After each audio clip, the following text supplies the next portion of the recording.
My name is Madeline and welcome back to my YouTube channel. It has been a while since I have posted, pretty significantly. It's been actually quite a long time since I've posted, and it's also been quite a long time since I've posted a video with voiceover. And also, this is my first time posting a video with voiceover on purpose. The last time I posted a video with voiceover, I was very proud of it, but it was a project I made for a class, and not actually something I made explicitly for YouTube. But I'm currently going on a journey of actually using my social media to document my artistic process and to have a lot more fun and do a lot more creative things with my online presence. So this is a part of that. Today we're going to be doing something that I feel is very foundational to my process of becoming a famous YouTuber. I'm so excited. I have so many views right now. It's crazy. Like 5 of them. But we're going to be discussing the not most important, but one of the foundational parts of building an online brand, which is designing your mascot. For the sake of this YouTube video, I have made some pretty rough talk sprites, but these aren't talk sprites of my actual mascot. That mascot will be revealed at the end of this video. But instead, I have a temporary design to help represent and discuss our process. First and foremost, before we get into the details of how to design a mascot and how you might create your own, let's go over really briefly what is a mascot.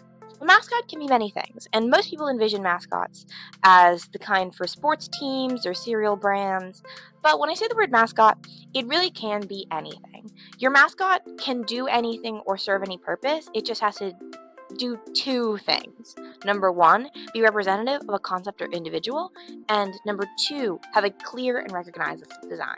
Now, we've talked a little bit about what a mascot is. Let's talk about what they actually do, and also why you might find use or fun in having one. Mascots are generally used for obviously representative purposes, but they're also a great way to define a clear brand and identity. It's very difficult to have your real human face stand out in a crowd because most humans kind of look like other humans. And it's also pretty difficult to have your human form be completely available every single time you want to film a YouTube video. If you want to be an online creator and you are tied to using your physical face every single time you want to post something, that means you have to do a full face of makeup. You have to dress up. You have to have a clear filming spot. Whereas if you have a digitally designed mascot, you can record your voiceover wherever you want. I'm recording it in my pajamas. I didn't say that. Anyway. It also gives you a lot of separation between who you actually are in the real world and who you are when you present yourself online. It's a lot harder for people who use their real faces to have a clear separation between identity and the reality of who they are. And it's very easy for parasocial relationships to develop because people are under the impression that they have a much more realistic understanding of who that person is, but oftentimes you don't. If you have a mascot, this is a much harder problem to have. It is very difficult for people to believe that my bright pink fursona is my real, most authentic, most accurate depiction of myself. And it's also a lot easier to have a separation between your online presence and your real world presence if you don't post your face online. It's almost a sort of radical internet safety tool. It is practical having a YouTube rantsona. Now, in this video, we're going to be going over the redesign process or overall design process for a mascot. And as an example, I will be using the redesign of my current mascot, who is also named Madeline, as our example. I do say new redesign with a few big caveats. Ideally, if you are designing your mascot, you'll produce your mascot whole cloth, brand new, before you start on any big projects. I did not do this. Madeline has in some form been the mascot of my online presence for a very, very, very, very, very, very, very, very, very, very long time. A frankly embarrassingly long time. Thus, there are a few elements of her design that are baked in that we will discuss when they come up, but affect the way that she is depicted. Now, I'm going to be revealing her final design at the end of the video. So, if you're watching this video after it's been uploaded, please don't look at my profile picture or the header image or anything on surrounding media. Just keep watching the video and kind of ignore that, so you can actually be surprised at the end of the design. Alrighty, step 1. personal appeal. All good mascots are representative of something, and your mascot is representative of you. So it is essential that you, most of all, must like your design. The concept of your persona should be cooked up as a result of your interests, aesthetic tastes, and favorite kinds of design elements. For example, I love Y2K fashion, girly media, general illustration, fashion in general, pretty much anything that could be assigned as girl core, the color pink. So all of these elements I'm going to incorporate into my character design. Step 2. Function and, to a certain extent, lore. Now that you know what you're going to add for fun, let's think about what your mascot will be used for and consider how that can play into adding complexity to your design. I am likely going to make a lot of videos surrounding a wide variety of properties, and I love to design new outfits for my characters. I also like to draw my mascot into stock pictures or meme formats to punctuate jokes, and I tell a lot of self-centered and egotistical jokes, which could be incorporated into my mascot's show personality, which is something to consider when constructing my lore. You ideally want to keep your mascot's lore shallow, so it doesn't disrupt its ability to represent you, but it should have some degree of separation from your most real self, because that lends a lot more separation between you and the person that your mascot represents. I've decided that my mascot should be, in media res, the mascot of some sort of early 2000s video game website. Ideally, the mascot will have a sort of egotistical and self-centered personality to help tie in the most common jokes I'm likely to make. Step 3. Unpacking the non-negotiables. When you're designing your character, there will be some things that apply to you that are non-negotiable. These things are what I would call anachronisms that don't necessarily exactly match the theming you've decided on for your design, but are essential in making this character represent you. These things are often harder to incorporate, but the incorporation of a couple non-negotiable core traits can help differentiate your character design from any other design with the same core aesthetic qualities.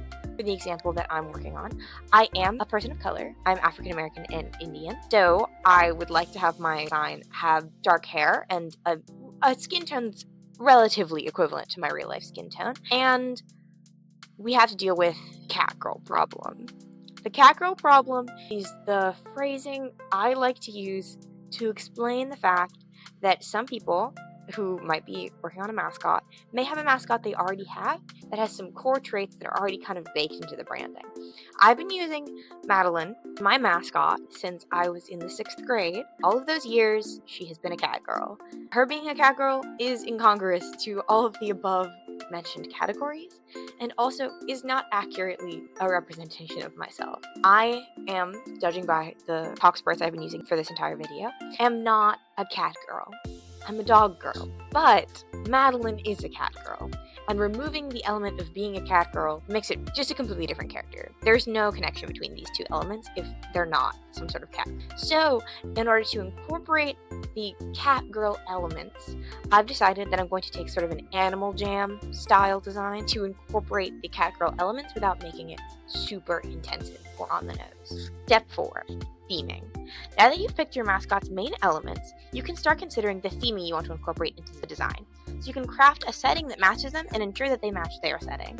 For me, I thought critically about that 2000 Girls Go Game style website theming, and I wanted to incorporate a lot of elements related to early web, a lot of flash game elements into the theming of my overall videos. So I spent a lot of time sort of crafting and collecting references of the ways that could tie into a video UI or into my general online presence UI. Step 6. Design references. When you're designing your mascot, before you step to the most important element of actually designing the character, you want to get a wide swath of references so that you can work on your design with a level of accuracy and clarity that's a little bit hard to work from if you're just coming straight off the dome, straight from your brain. I collected a wide variety of images related to Y2K fashion, a lot of mascots of the same vein as my character, and a lot of references related to the way that I'm going to represent this character. Step 7, you're going to work on a color palette. I like to draw color palettes from those references I've collected and to sense if there are any sort of themes in the color palette. I noticed a lot of pinks, obviously, and that ties in well with my personal preferences in color palette, but you might find that there are a lot more creative elements that you could incorporate to help add diversity and interest to your color palette, and it's good when you're designing color palettes to do as wide a variety of them as possible. So I did a little under 15 different color palettes just to make sure I was getting as many options in as possible. Step 8.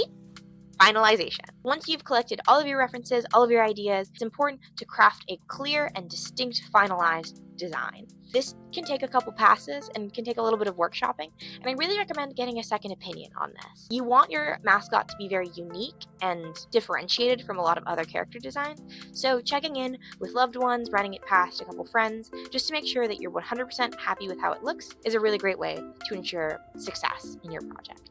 And now, drum roll please, let's show off our final design. Ta-da! I personally am really happy with how my final mascot came together, and I'm also really happy with how this video came together. I don't know if this style of video is 100% me, but I really want to try making videos like this, and I'm really interested in creating videos that follow my design process. So I hope that you'll follow along. I do have a couple videos coming up. I'm planning a She-Ra video, which I'm very excited about. A little late to the party on that, but I'm excited about it. So I hope you will come back and check it out when it's posted. Alright, well, it's been lovely seeing you.